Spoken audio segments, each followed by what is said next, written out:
On today's show, Michael Porter Jr. starts it, Egor Demin closes it, and the Nets dominate another team defensively during a decisive win over the 76ers. Is Brooklyn just a solid team? I'll answer that question and more on today's episode of Locked On Nets right now.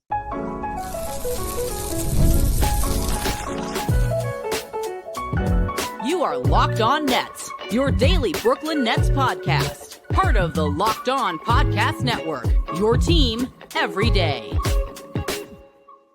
Welcome in to Locked On Nets right here on the Locked On Podcast Network. Now, the number one sports podcast network. It's your team, the Brooklyn Nets, every single day. I'm Erik Slater, Brooklyn Nets beat reporter for ClutchPoints.com. Thank you for making me your first listen of the day. The show is 100% free on all those great platforms. Today's episode is brought to you by Game Time. Download the Game Time app, create an account, and use code LOCKEDONNBA for $20 off your first purchase. And on today's episode, I'm going to be recapping the Nets' 114-106 win over the Philadelphia 76ers. Another game that Brooklyn was pretty dominant. Got Lucas Kaplan coming on the pod. So let's go. Back on the show now, we got Lucas Kaplan of Nets Daily. And Lucas, I said at the end of our show yesterday, we're going to be talking about maybe another upset win for the Nets, this time over the Philadelphia 76ers. And what do you know it? The Nets just continue to win. They take down the 76ers tonight in Philly, 114-106, and the game really wasn't at that close as the score would lead you to believe, but boots on the ground here in Philadelphia, and that's now 6-3 over their last 9 games, 9-12 over their last 21. And, we've talked about, the tank, and, we've gone over how, it's not always going to be beneficial for the Nets to win games. It's kind of conflicting, but throwing all that out the window, this was a fun win, and this was a fun game to watch, to see them outwork and pretty much bully this Philadelphia 76ers squad to get contributions from rookies and young guys. It was just a fun game, and overall, a win like this, even though it may come at the expense of some draft lottery odds, it's an overall positive for where this team is at. So what did you just take away from this Nets performance and another win? Yeah, man, they played hard. I think that tank stuff, we're I don't know about the shelf life left on that. We did what it is. We did a whole first segment yesterday about should we be worried about the tank, and we were trying to delineate that. It's time to worry about the tank. But like I said, though, it might just be what it might just be what it is. Like you said, they're it's tough to watch this team, and they're getting a little bit lucky, I think, with opponent 3-point shooting. But they were the better team all game against the Sixers. They played really hard, and everybody contributed. And it's telling that, the guy that really, I don't know about swung the game, but they got off to a really sluggish start. Just offensively, nothing's going down. Clax picks up 2 early fouls, and then Day'Ron Sharpe comes in and has some of his best minutes of the season. He was just so good tonight, and it's I don't know, man. They're bringing Day'Ron off the bench. Nolan is having aura moments. Egor is also having aura moments, talking smack in threes. They're just, hey, this is who they are, and it was fun, like you said. And I think it's I was kind of talking about this with some of the other reporters here post game, and I think that it's a little bit more conflicting this season because last season it was when they were winning games, you kind of knew that it was bad because there weren't a lot of guys that were going to be here for the long term. So it was they're winning games. This is bad for their draft position. A lot of these guys aren't really going to be here this year. It's they're winning games. It's bad for their draft position. But when you're getting contributions from guys like Jaggor Domen, hitting more fourth quarter daggers, Noah Clowney playing real well, Day'Ron Sharpe coming off the bench doing what he did, even Nolan Troy getting in the mix, it just has a completely different feel to me than the case last season. Sure, this is coming at the expense of draft lottery odds, all of these wins, but it's clear to me they're building something. They're finding an identity under Jordi Fernandez, just all of these big guys who are very skilled. They all are playing hard. It just seems like this is something that is really more so than last season, building into the future. And you have pieces here that, are going to be moving forward with this team. I really wish they didn't trade for their picks back. I just wish they didn't do it because, that's really, if they didn't do it, then we could really enjoy these wins. And I'm not saying that I didn't enjoy that, but it does feel like this roster is not going to be blown up from like one year to the next. I don't know who stays, who leaves, between like some of the mid-career guys like Zaire, Dayron, Clax, MPJ, Terrence Mann, who knows, right? But they're not all going to be gone. And then you have these young guys that are going to be here. And so when you think about this being at least somewhat of the nucleus of the team going forward, watching these games, it does feel like you are being rewarded with the potential of like a really fun long-term investment. And it did not feel that way last season. I mean, to your point, the two guys who like played 2,000 minutes, Keon and Jalen Wilson, neither of those guys are really in the rotation. One of them's not even on the team. And yeah, they got like every offensive rebound tonight. They were good in transition, which is shocking, aside from a couple turnovers. And it was fun to watch. I mean, every game is fun to watch if your team plays that hard, but like, it's a rival. Contributions up and down the board, man. I don't know. I'm sure the energy in the building was really pretty funny. I saw MPJ. Oh, there was a lot of boos. I mean, this 76ers crowd, I've covered probably 10 games in this arena now at this point. More actually, because they had a playoff series against them. But this 76ers crowd gets into it, and they were frustrated. They were trying to get into it when, the Nets were up by 18. The 76ers cut it to 9 down the stretch of the fourth quarter. And then, Adem Bona had a couple boneheaded plays, and like they end up blowing it. But like they were trying to get into it, and the Nets just keep silencing them. I mean, Egor Demin, clutch fourth quarter threes. We're going to get into that. He had a couple of daggers and silencers down the stretch of this game. But the thing that I find really interesting is like the biggest gripe I feel like that you've had with this Nets team and organization overall is just not having guys who like play with force or physical or anything like that. And I don't know I can necessarily say like the Nets physically bullied the 76ers in this game, but they outworked them in this game. And they've been outworking teams as of late. And it really like starts with the defense. Like if we're talking about why does this Nets team look so much better and like a completely different team from that 0-7 start to now, it's really two things. It's the defense and it's Michael Porter Jr. just playing out of his mind, as are some other like supporting pieces. Like you talk about a Noah Clowney, Nick Claxton, Egor Demin. But like the defense, the Nets held Philadelphia to 33 of 81, 41% from the field, 7 of 27 from three, 26%.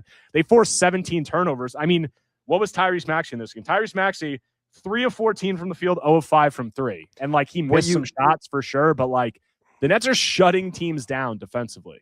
This was a very, very, if you look back on this month and you wonder how the Nets are maybe going to make it through December as the league's best defense, this is like the quintessential game. Just a couple stats. I know we're going to dive into the defense more later. Philly took 45% of their shots at the rim, and they made less than 60% of them, which is far, far, far below league average. And so the bet is if this defense, which again is allowing the fewest threes in the league this month, if you just compile all this size and length, even if they're not necessarily the best defenders, and you run teams off the line, that is better than giving up a bunch of threes. So like Philly barely takes any threes, only 28% of their shots were from three, and Maxey, like, it really bothered him as a small guard. Jaggor and Michael Porter Jr. are not the world's best defenders, but they're both 6'9-ish, 6'8", whatever, 6'10", long arms. And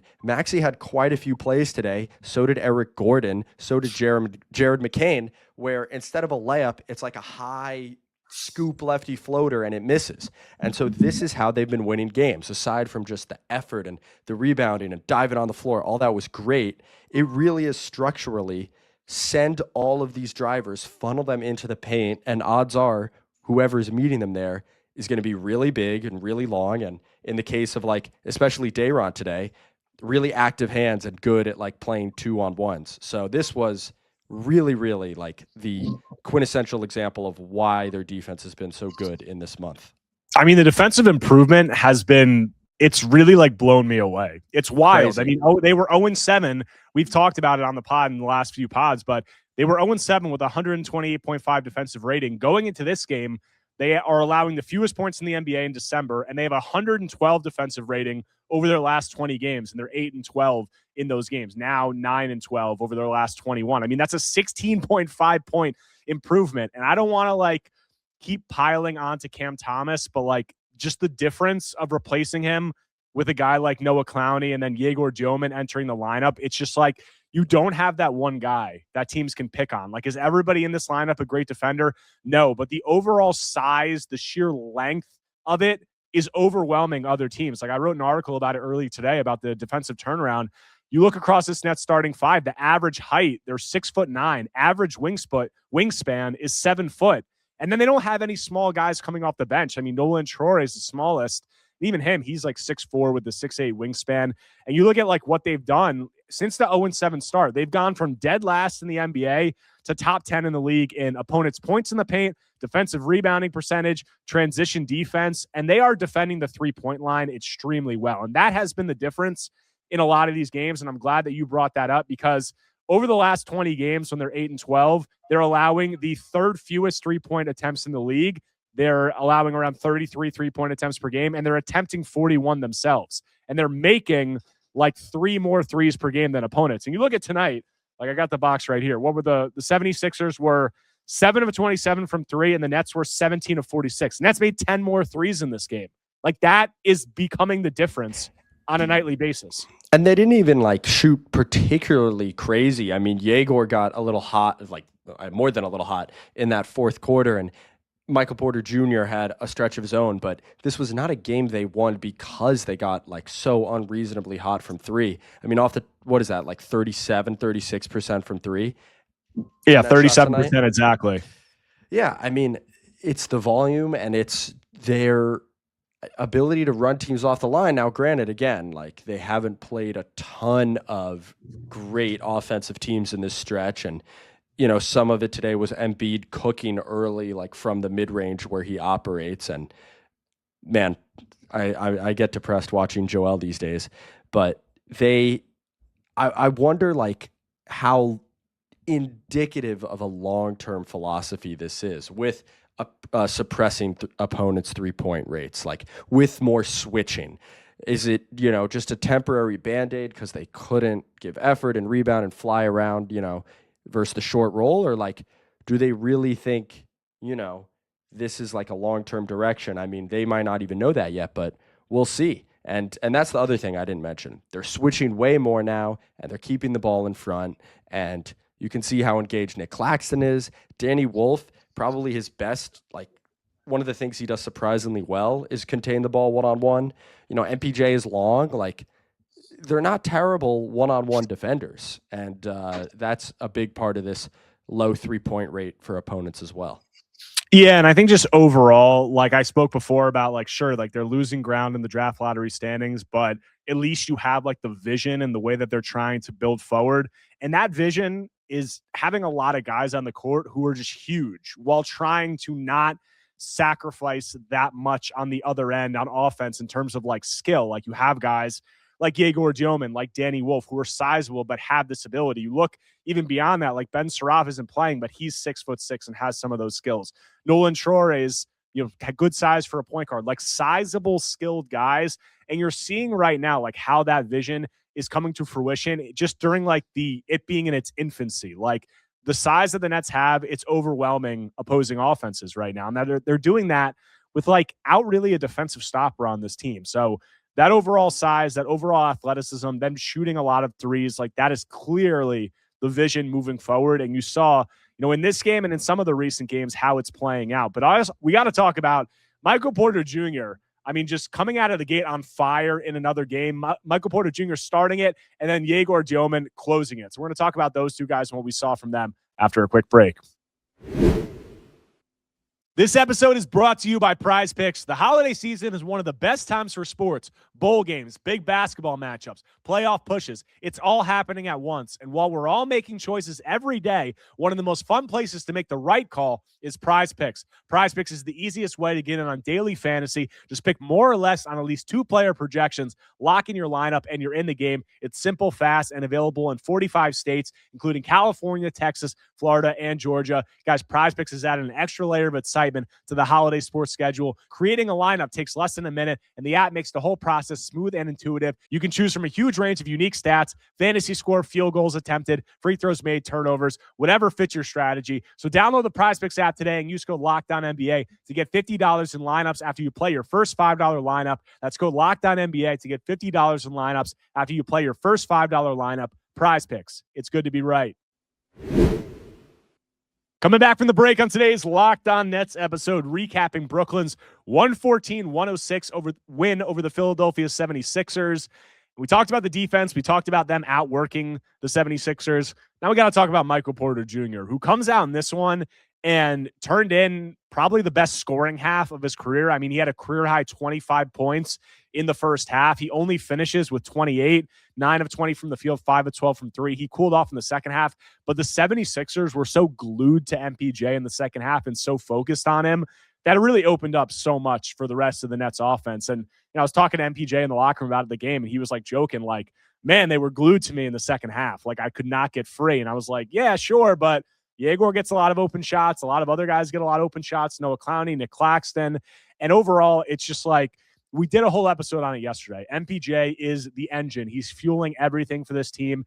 And in the first half, the Nets got down early, and then he comes back. He comes out, and he hits 3 straight threes in a row. 2 of them very difficult. And he's an insane shot maker. And everything the Nets are doing is orbiting around him.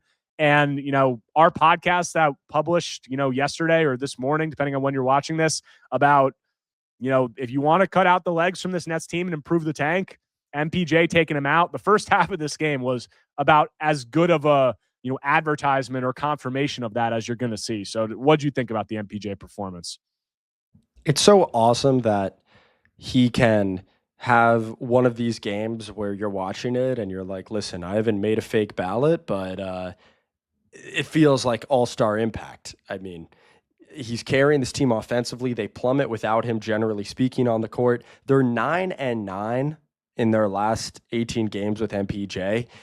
And even when he's playing well, he takes 3 of the worst shots you've ever seen in your life. I like that he's always MPJ. He took the 4-on-3 fast break. He's running a 4-on-3 fast break. He pulls up from the top of the key with his big toe on the line on a 4-on-3 fast break, and he cashes it. Like, and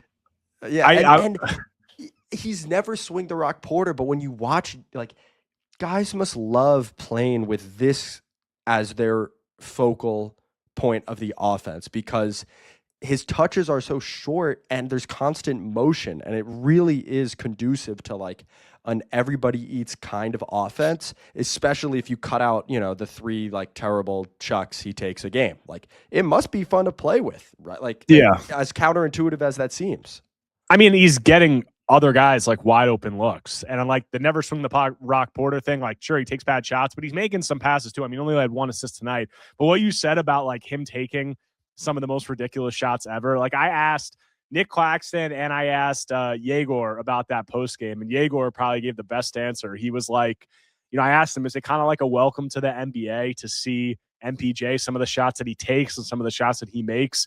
And he was like, I think he said it's mind-blowing was the quote that he had, like some of the shots that MPJ can make and also takes. But he said, like, we're letting Mike be Mike because it's working, man. Like, he's cooking. And what you said about all-star impact, like, he's an all-star, or at least he's very firmly in the conversation at this point.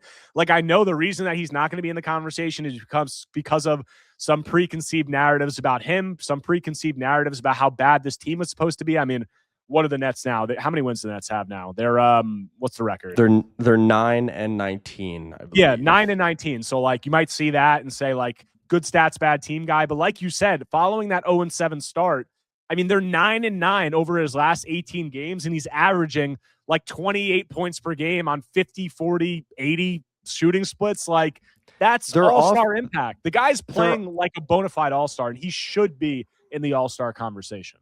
Their offense is 13 points per 100 possessions better when he's on the court, and that is all him. I mean, okay, maybe not all him. Like, Clax is playing well too, and their minutes are together. But I would need to go look and see what it is since they've really turned it around since that Pacers game. But and they're one of the more unique offenses in the NBA. It feels like just with this much of it built around his off-ball movement. I know like the Warriors are the king of that with building an offense around Steph Curry's off-ball movement. And this isn't that, but man, like he just carries such a load for an offense that is good with him on the floor and like desperately needs him.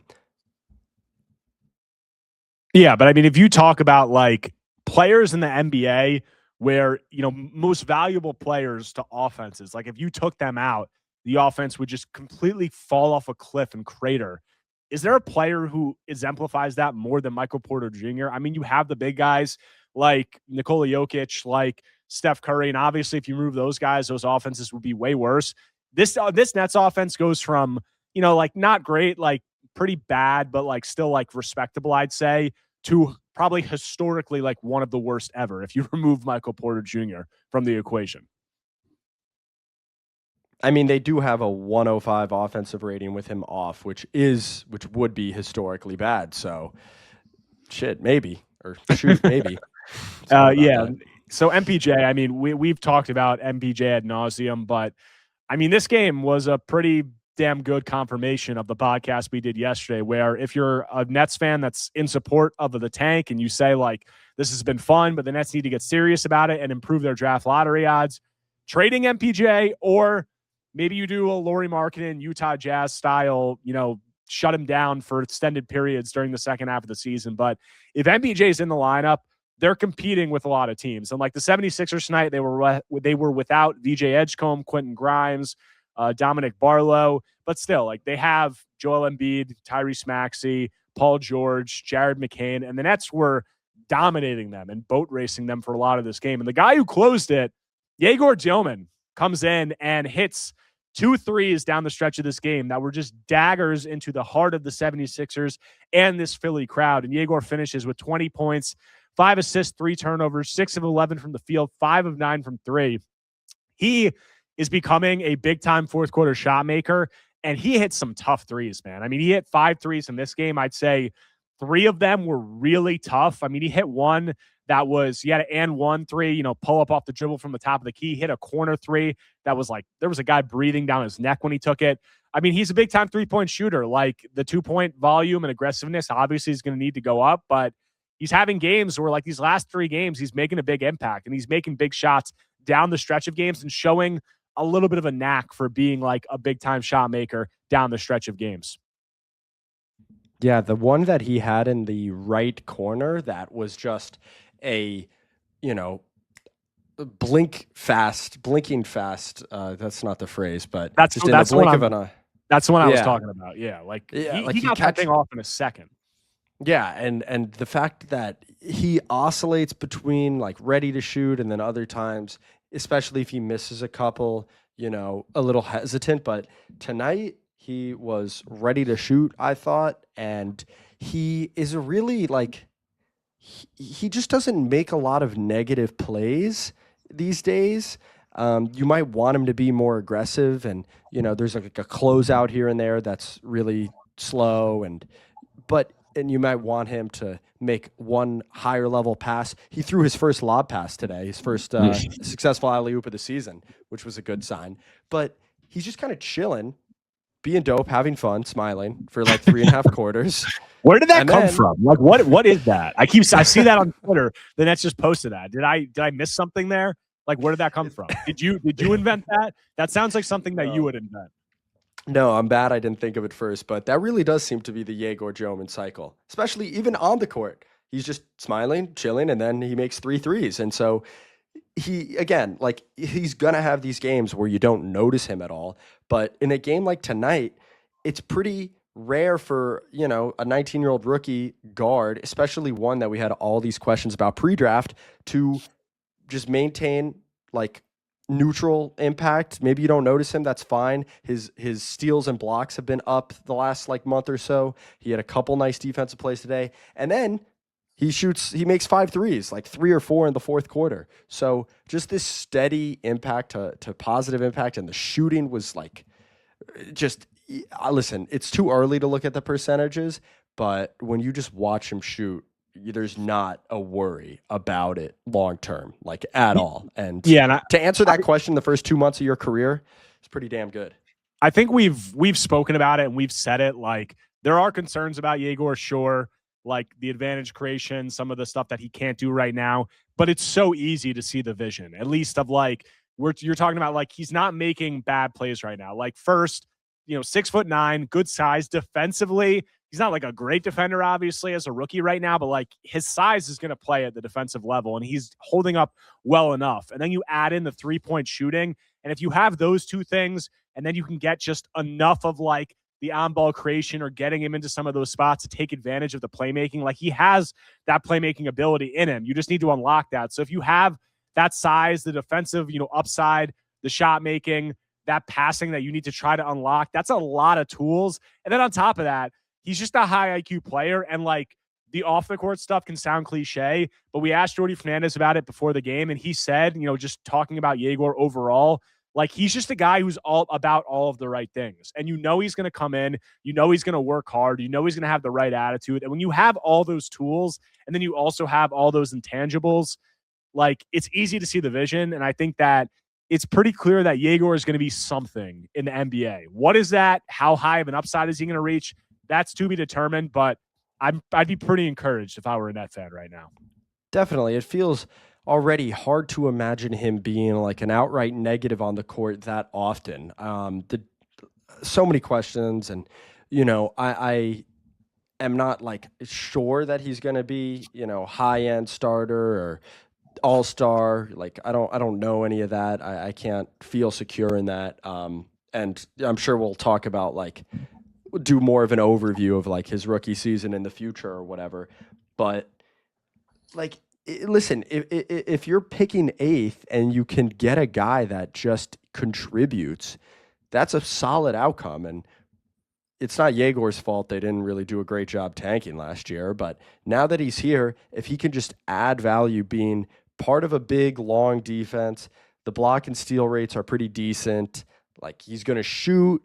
He'll be high feel. Like the question of the playmaking and the processing and like the driving is all pretty real, but there's no reason to think if you put Jaggor on the floor with other high feel, other productive players, that it won't be like a compounding impact, because you can see why other like offensively talented guys would really like playing with him. And tonight, was an example of that. He made some threes, which really kind of saved the Nets, but also just feels like he's consistently committed to playing the right way within the offense. And it can feel like a cliche, but like when you sit down and watch, it's tough to really see that. Like imagine that he's only in his 2nd month in the NBA, and we thought he might be like just bad his rookie year. It's just unplayable, regardless of how you felt about him pre-draft. We got some other guys who made some positive contributions overall. So we're going to get into that. Also, just briefly, what do we make of this Nets team and where do we go from here moving forward in what is such a weird start? We'll get into it, but such a weird start to the season. So we'll get into all that. We close out Locked On Nets after a quick break. Guys, during basketball season, there's nothing like being in the building, the energy, the crowd, that first big run that gets everyone on their feet. Fans want to be there for those moments, not stuck refreshing screens or guessing what tickets are really going to cost. That's where Game Time comes in. The Game Time app gives fans the advantage back, making it incredibly easy to score amazing tickets, fast, simple, and without the guesswork. Guys, browsing the Game Time app is straightforward and intuitive. Finding tickets takes just a few taps. Seeing the view from your seat before buying makes choosing tickets easy and confident. Prices are included up front, fees up front, so the total is clear from the start. So take the guesswork out of buying tickets with Game Time. Download the Game Time app, create an account, and use code LOCKEDONNBA. That's LOCKEDON NBA for $20 off your first purchase. Download the Game Time app today and get in on the action. All right, coming back from the break, closing out today's Locked On Nets episode, talking about Brooklyn's fairly dominant win over the Philadelphia 76ers. I mean, there's a lot of guys we can talk about who played well outside of MPJ and Jaggor. I mean, Noah Clowney and Nick Claxton just continue to be steady. I mean, Noah didn't have the best shot-making night, but he did a lot of good things defensively, as did Nick. Day'Ron Sharpe came in, provided a huge boost in the first quarter. Danny Wolf, rough shooting night, but made some winning plays down the stretch, really hustling. Tyrese Martin made some big shots. One guy I want to get into briefly is Nolan Traore, who played his second straight game seeing extended minutes. And Nolan started off pretty rough in this one. His performance during the win over the Raptors was pretty solid. He had 3 turnovers out of the gate in this one, looked pretty rough, but then he kind of rebounded and he made some winning plays, finishes with 5 points, 1 rebound, 2 assists, 3 turnovers, 2 of 3 from the field. So I thought it started off rough, but it was really nice to see Nolan, kind of bounce back and make some good plays down the stretch. So what did you think of what you saw from him? Yeah, I mean, that first half is more of kind of what I thought we would see consistently, just based on his start to the season and like in the G League, just looking a little overwhelmed. He travels on a catch because he's not quite trusting the 3. He's not ready to shoot when he catches it. But I am ready to eat crow on saying like he's not so ready to play, like he needs to just hang out in the G League. If he can have that kind of game, he should be having that kind of game often where he can work through like a tough first half and then make a couple shots, like use his speed, figure out angles, driving angles. He makes a nice skip pass. So I was pretty encouraged with him. And then I don't know if you felt this way watching the game. It felt like he really competed defensively, really stayed in front of guys on drives. Like, as you said in the open, 6'4" with a 6'8" wingspan. He doesn't have to just get pushed out of the way all the time. He's pretty light. He's like a very light, skinny 19-year-old. But he's slight frame. Good. Yeah, he's slight frame, but he's scrappy. Like I said that about him at Summer League. Like he competes on the defensive end of the floor, and he clearly takes some pride in it. He's not a guy who's just going to be like taking possessions off on that end, and no rookie should, especially a late round pick rookie like that. But I thought he competed on that end offensively. I think what you said, I think he was just passing up some shots in the first half. Like he passed up a 3 or 2. The 76ers, I think, were really giving him trouble in their drop coverage because he was turning the corner on some of these screens, and they had guys like Joel Embiid or Andre Drummond sitting down there, and like he had miles of space to just pull up and take a mid-range, jumper or a floater or something, and he was refusing to do that, and that was kind of putting him in some awkward situations. So this is something we've said with Nolan, like he wants to turn the corner and he wants to get downhill and he just wants to like challenge bigs at the rim, and Jordi Fernandez has told us that's not always usually the smartest way to play basketball in a league that has 7-footers and the best rim protectors in the world. So Nolan's going to have to develop a little bit more of that in-between game. And I think we saw in the first half of this game, he was hesitant to do that, and that led to some of the turnovers that we saw. Yeah, and even if it's like, you're attacking space and then you like try to go finish at the big or around the big, or, if it's Joel Embiid and drop, you go one way and spin the other, trying to avoid him. Eat up the space or take a midi or take a floater. Like you can see when teams go over and play drop against Nolan, he doesn't have a lot of like mid-range counters. And then honestly, that's a thing Jaggor will kind of struggle with too. All these Nets guards really, which is funny, but he like that end one, you hate to hone in too much on like one play, a flash, but speed plus touch. That's where you sell, isn't it? Yeah. And I've spoken about it. Like the thing I was looking for with all these Nets rookies entering the season was like, do their top skills, their top traits play at the NBA level? And for Nolan, in these last 2 games, that speed, it sticks out. I mean, he blows past NBA level defenders, and he's had multiple takes over the course of these last 2 games where like he's just like a blur and he gets downhill. So if you can, the positional size that he has, that speed that he has, the ball handling ability, the passing that we know he has, if you can unlock some of that stuff, you can get a little bit more comfortable and just add a little bit more craft. The shooting can come around. There's enough tools there that I'm encouraged. But we got to close this out, Lucas. Briefly, just like where are we at with this Nets team? I mean, like, they're not going to go for the play-in. Like, I think people get mistaken. They say like this isn't a tanking season. It's still a tanking season. They're just overachieving. I think that they're going to probably show some more urgency as the season progresses, but it's clear that they have something positive going right now. And I do question how much they're going to like just undercut that as the year goes on. I don't know if they're going to do it. I don't know. Life is short. We're all going to die eventually. The Hornets stink. I mean, they're fun, but they're not like that good. The Bucks are falling apart, and the Bulls are fallible, as we've seen this year. You pass those three teams, you're in the play-in. I just like, who cares anymore? I mean, I just wish they didn't trade for their picks back. It's like you could have drafted Jaggor with the Suns pick last year. Like, if you were gonna do this to me, I was all signed up. I was all ready.